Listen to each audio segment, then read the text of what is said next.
Salut Stan. Salut. Moi j'ai d'écouter ton épisode 2 Ah, sur la confiance en soi, il était très bien. merci beaucoup. Et quand je l'ai écouté, ça m'a paru très simple à comprendre. Et en même temps, après j'ai trouvé que c'était compliqué à mettre en place. Ça te semble dur à mettre en place. Mais on n'est pas entièrement faux, hein, en soi.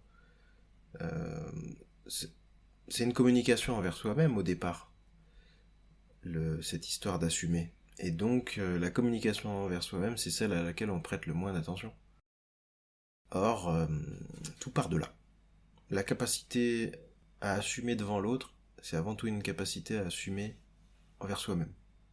Mais assumer envers soi-même, ça veut dire qu'il faut réussir à se comprendre déjà.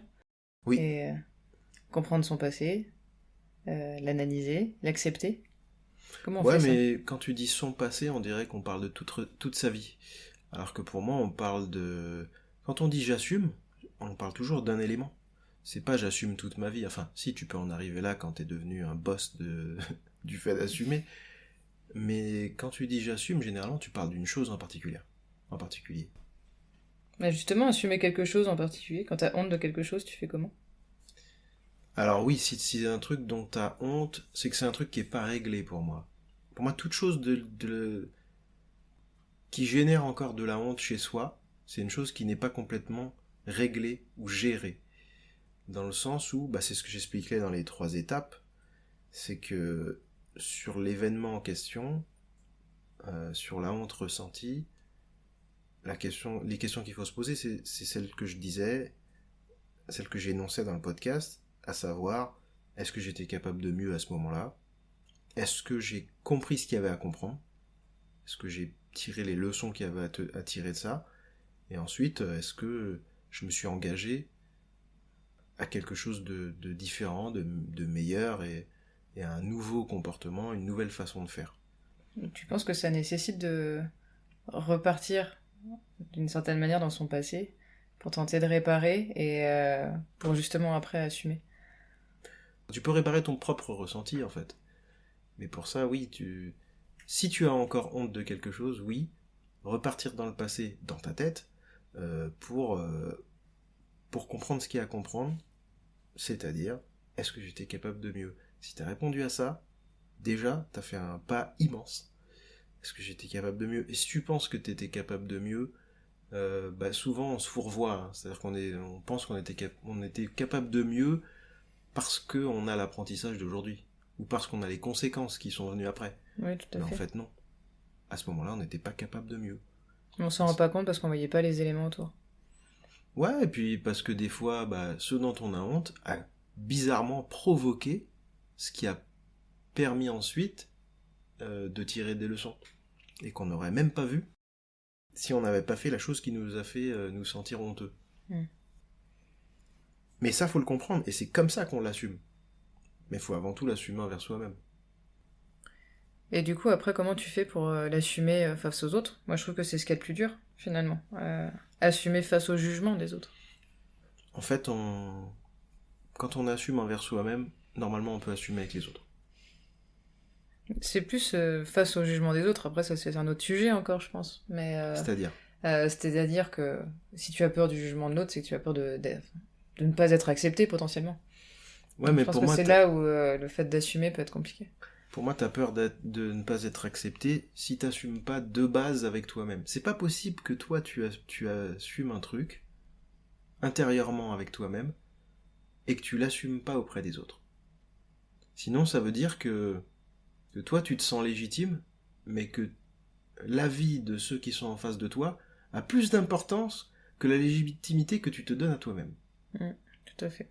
Et si c'est le cas, ça veut dire que ton avis sur, sur ce que tu as pu faire dans ta vie ou sur toi-même est moins important que celui que l'autre va avoir en face de toi.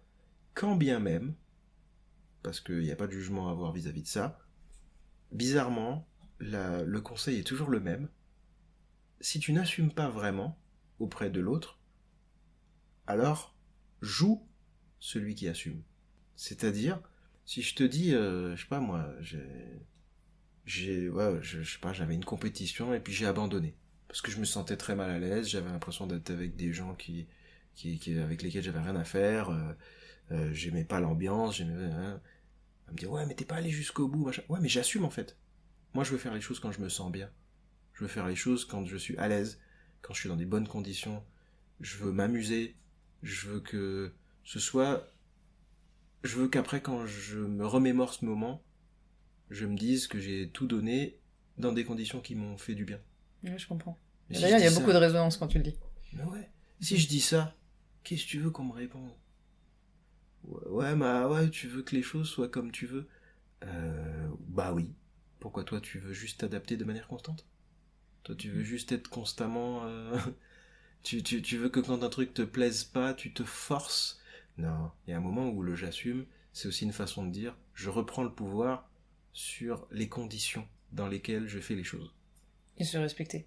Ah, exactement, se respecter.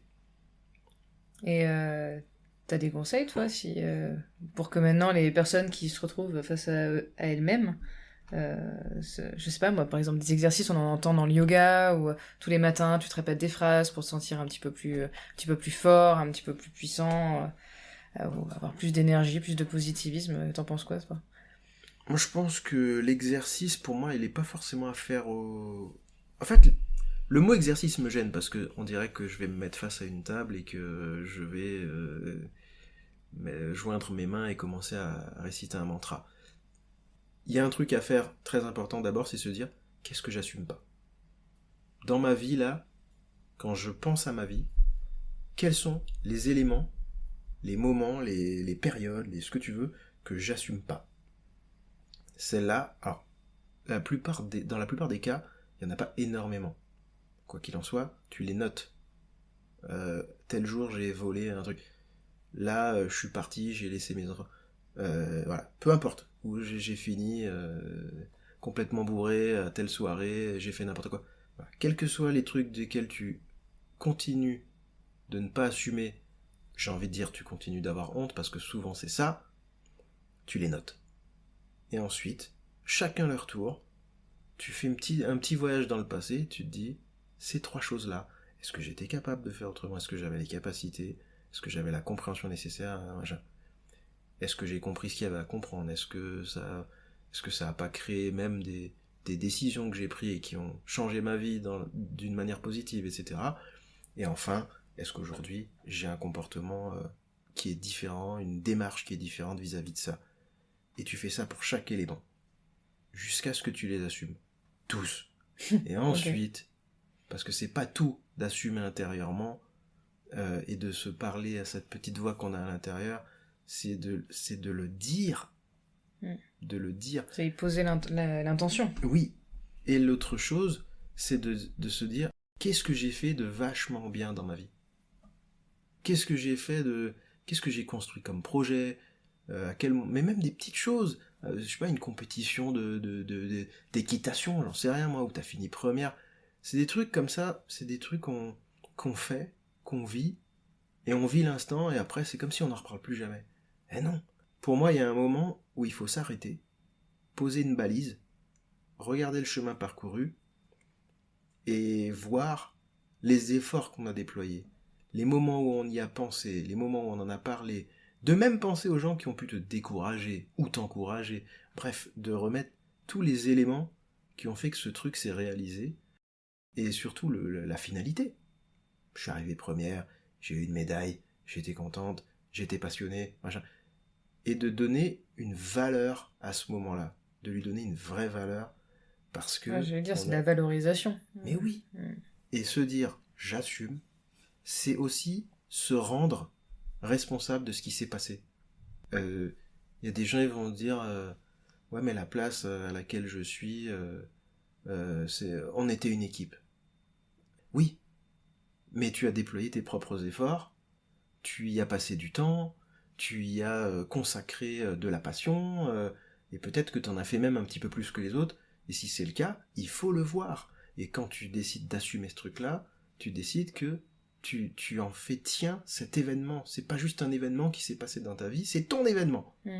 Et c'est du coup, tu prendre en considération ta place même dans quelque chose de collectif. C'est ça. Okay. Ça, ou même, désolé pour ceux à qui ça va pas plaire, mais il y en a qui disent ouais, c'est grâce à Dieu.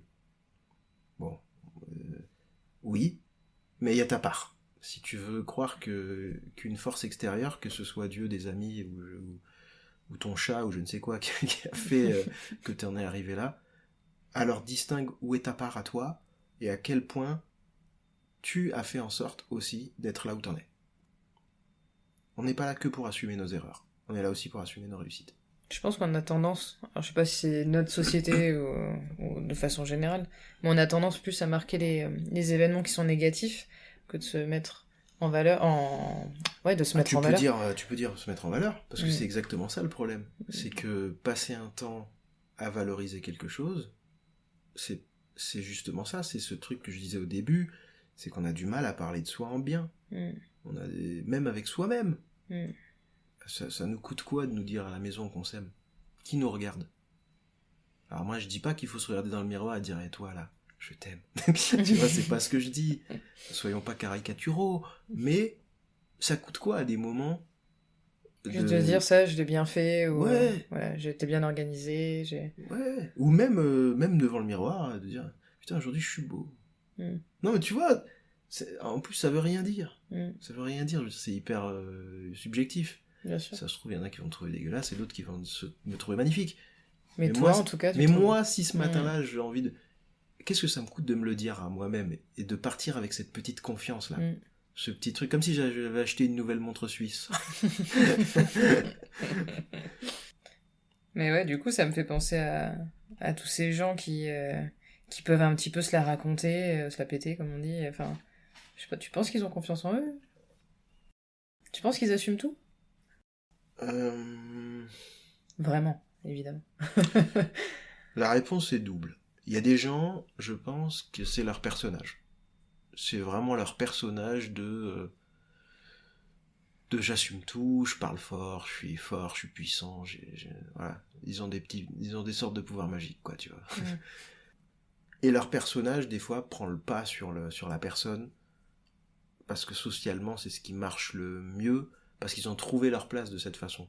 Après, est-ce qu'ils ont confiance en eux foncièrement? Ça, c'est pas sûr.